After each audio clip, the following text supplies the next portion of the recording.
Ancient cities. Hello everyone, welcome. And today I'm going to be showing you how to get into the secret room within the ancient city. So you find an ancient city, chances are there's going to be a big thing in the middle here, and there's going to be some doors down at the very front which lead into the secret room underneath the giant portal looking thing at the top here. So it's actually a really easy way to activate these doors and open them. So what you're going to want to do is go up here onto the top underneath the portal, and you're going to find a block. So there's going to be two raised bits over here. There's going to be a raised patch over here and a raised patch over here. Now on the left side there is going to be a piece of chiseled deep slate, a chiseled deep slate block. Over here there's a few more, but what you're looking for is one that's level, one block below these two raised bits here. Now, to activate the door, all you have to do is actually stand on this block. So when I stand on this, you will hear some pistons move. And that has actually opened the door. I'm just going to go into Spectator so you can see. The doors are now open and you are free to come inside the big building, but they will close rather quickly afterwards. So in order to keep them open in order to get inside, you're going to have to step on that and then basically sprint to the door and go inside, and it's going to close behind you. So that's another thing to keep in mind, but once you're inside, you can see where the door is, so you can just mine your way out. And how this works is there is a skulk sensor under here with water on it, surrounded by wool.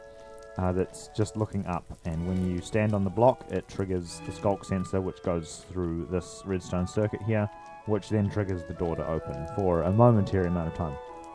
Once you're inside the room, you can go ahead and loot to your heart's content all the different stuff that's in here. There's not all that much inside of these secret rooms. There's a few redstone components. There's usually a lectern, and the loot sometimes varies. There's also usually a sticky piston or two, including the ones in the door. You're going to get some comparators, some repeaters, and that's about all you're going to loot from here. And there is also intermittent layers of wool in between and outside this room, so hopefully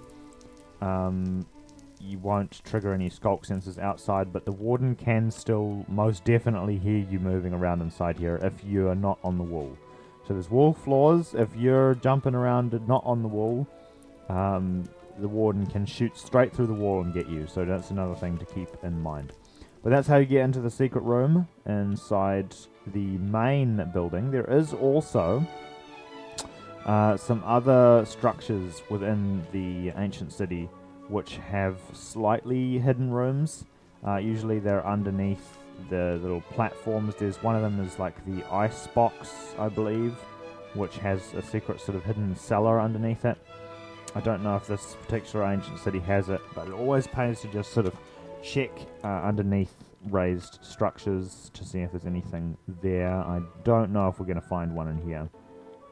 The main one is the one in the center there, but there is sometimes an igloo looking one, which you'll know that it's the igloo looking one because it will be covered in blocks of ice and there'll be snow and stuff like that, which you can use the snowballs to distract the warden. And yeah, that's how you get the secret room inside the ancient city. Thanks for watching, and goodbye. I will see you in the next one.